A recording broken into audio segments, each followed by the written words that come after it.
बिस्मिल्लाहिर्रहमानिर्रहीम। अस्सलाम वालेकुम अज़ीज़ तलबा व तालिबात। उम्मीद है कि आप लोग खैरियत से होंगे। आज की वीडियो मेरी इंग्लिश पेपर पैटर्न के हवाले से है। बहुत से तलबा का इसरार था कि आप इंग्लिश पेपर पैटर्न गाइड करें, हमें कैसे होना चाहिए। तो आज मैं आपको इंग्लिश पेपर पैटर्न के हवाले से ही गाइड कर रहा हूँ। आपके जो मज़ामीन इंग्लिश में हैं उनको आप सेम पैटर्न के साथ कर सकते हैं। तो आपका पहला सवाल जो है ऑब्जेक्टिव का होता है, दूसरा सवाल आपका सब्जेक्टिव पार्ट का होता है। तो पहले आप लोग यहाँ से हेडिंग स्टार्ट करेंगे। मैं ये simple cursive writing, flower writing नहीं है। ये बहुत से लोगों को गलत फहमी होती है कि ये फ्लावर राइटिंग है। ये सिंपल कर्सिव है, ज्वाइनिंग। तो इसमें हेडिंग आप लोगों को सिखा रहा हूँ ये कैसे देनी है आपने। अगर आप लोगों को ये राइटिंग आती है तो ठीक है, अगर आप लोगों की राइटिंग अच्छी है तो आप लोग इसको कॉपी भी कर सकते हैं। अगर आप लोगों की राइटिंग अच्छी नहीं है तो आप सिंपल राइटिंग में भी लिख सकते हैं। ज्वाइनिंग में नहीं लिख सकते, सिंपल में लिखें, अच्छा लिखें, नीट एंड क्लीन लिखें। लेकिन ये जो आप लोगों का पैटर्न है इसको फॉलो करें। इसी तरह से राइटिंग नीट होनी चाहिए, साफ़ सुथरी होनी चाहिए। तो फर्स्ट इम्प्रेशन आपका आपकी राइटिंग ही का होता है पेपर में।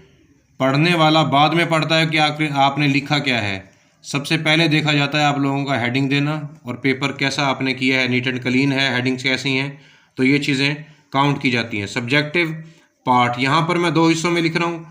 आपकी मर्ज़ी, आपके पास जो बोर्ड शीट होती है वो खुली होती है, उसमें आपने एक ही लाइन पर सब्जेक्टिव पार्ट मुकम्मल कर देना है, या आपने ऐसे ही 2 हिस्सों में ऊपर नीचे लिखना है।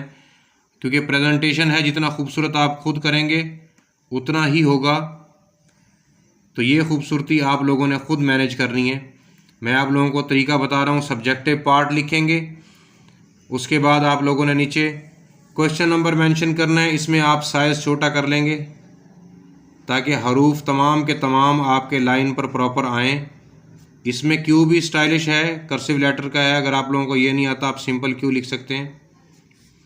तो यहाँ पर कोशिश करें कि 604 मार्कर यूज़ करें। अगर 5 से आप लोगों का इशू है, साइज़ कवर नहीं हो रहा है इसका, तो ये आप लोगों ने क्वेश्चन नंबर हैश डालें या नंबर लिखें, आप शॉर्ट लिखें, NO लिख दें नंबर।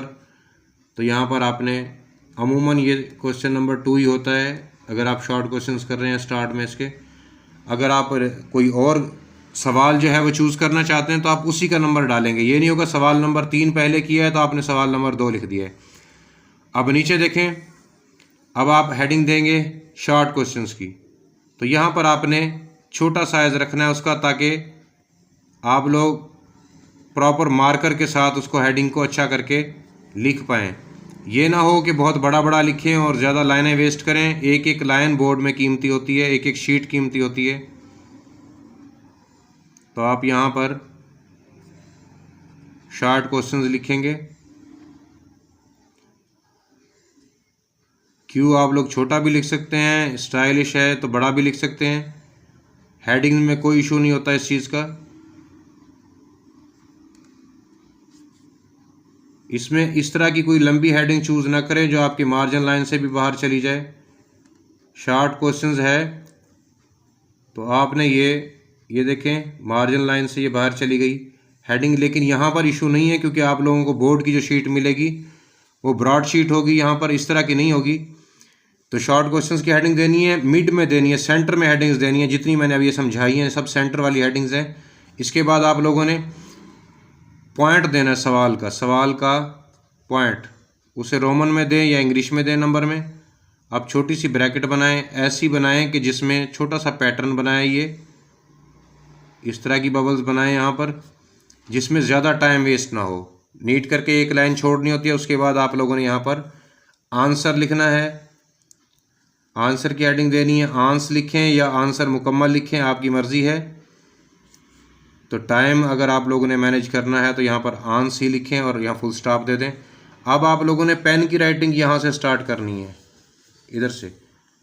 तो जितनी भी लाइनों का आपका क्वेश्चन होता है आप लोगों ने लिखना है, पैराग्राफ स्टाइल में लिखना है।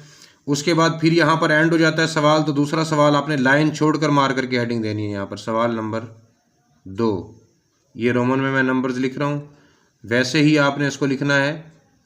तो ये आसान तरीका है और इसमें टाइम वेस्ट नहीं होता आप लोगों का। याद रखिएगा, बोर्ड में टाइम बहुत कीमती होता है मैनेज करना।